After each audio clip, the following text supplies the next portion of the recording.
안녕하세요. 미니멀 재테크 호양입니다. 오늘 좀 늦었지만 7월 가계부 영상을 가지고 왔습니다. 제 가계부 영상에는 그냥 지출에 대한 내용만 담기고 있고요. 수입이나 저축률에 대한 내용은 다루고 있지 않습니다.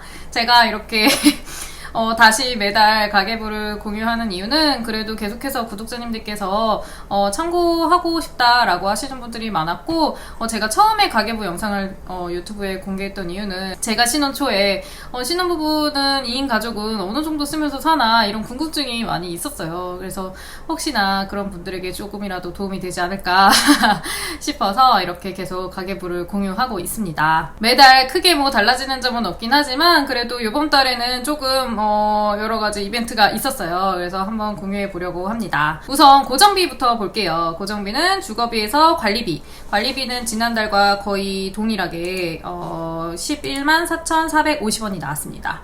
통신비도 지난달과 완전히 동일하게 13만 2,620원이 나왔어요. 이번 달까지 이렇게 나올 것 같고, 다음 달에는 제가 이제 할부가 끝났어요.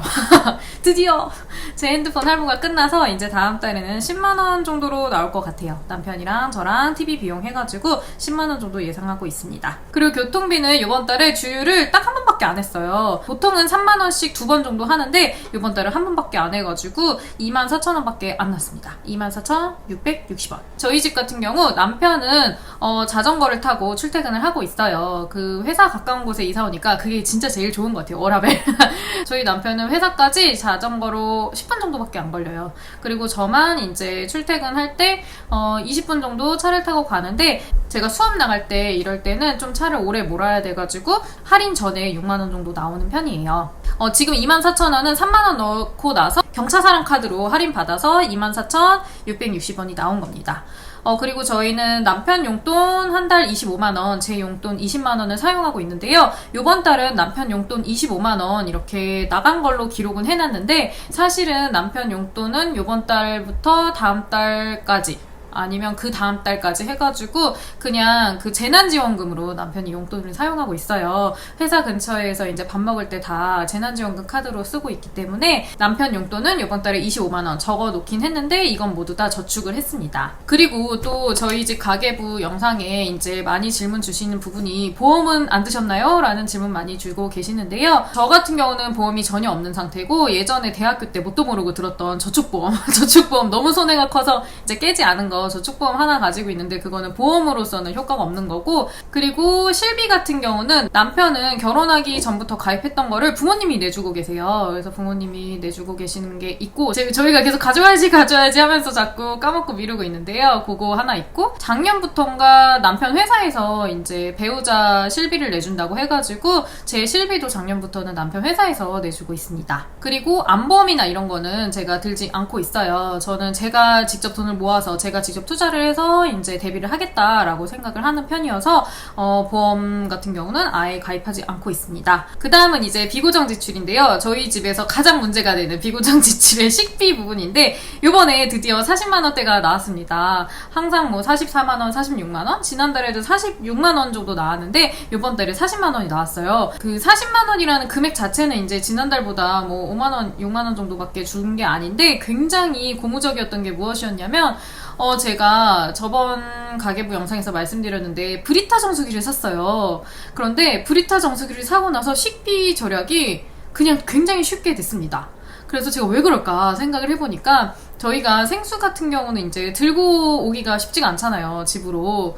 그리고 또 이제 마트에서, 저희 동네 마트에서 이제 사려고 해도 3만원 이상이어야 배송이 무료가 되고, 뭐 이마트나 아니면 롯데마트 인터넷에서 구입을 하면 4만원 이상 구입을 해야 무료 배송이 되잖아요. 그러다 보니까 저희가 생수가 떨어질 때마다 맨날 이제 어떻게든 4만원을 채워서 마트 장을 보려고 제가 억지로 노력을 했었던 거예요. 그래서 뭐 살 것도 없는데 생수만 떨어지면 마트 어플을 키고 4만원을 막 열심히 채웠었던 거죠. 그런데 생수를 안 먹으니까 마트 장을 일부러 보지 않게 되는 거예요. 진짜 꼭 살 게 있지 않은 이상은 마트 장을 보지 않게 된 거죠. 그래서 굉장히 쉽게 식비 40만원이 그냥 딱 맞춰졌습니다. 막 딱히 막 엄청 노력해야지 한 편도 아니었고, 심지어 이번 달에 배달 음식을 최고가를 찍었어요.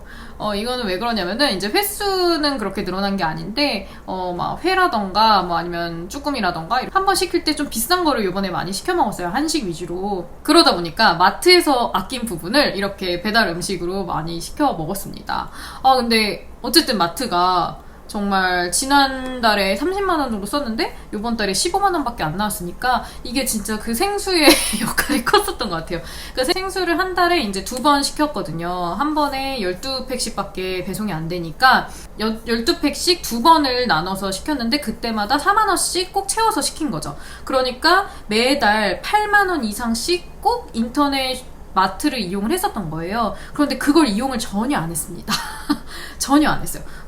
인터넷 마트를 이번 달에 한 5만 원 정도밖에인가 이용을 안 했어요. 그래서 이렇게 마트 비용이 확 줄어들었어요. 사실 처음에는 절약보다는 페트병이 좀 안 나왔으면 좋겠다라는 바람에 브리타 정수기를 샀었던 건데 진짜 너무너무 100% 만족을 하고 있습니다. 그리고 그 다음은 필수품 쇼핑 서비스 부분인데요. 저는 이 세 가지를 각각 나눠서 예산을 짜지 않고 이제 통틀어서 예산을 35만 원 이렇게 짜서 사용을 하고 있는데요.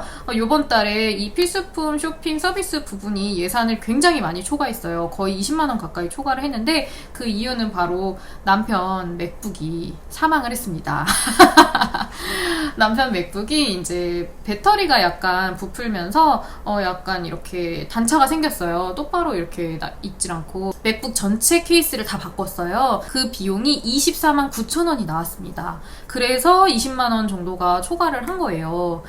이 비용 같은 경우는 예산이 초과되면 저는 예비비에서 꺼내 쓰고 있기 때문에 그렇게 해서 사용을 했고요.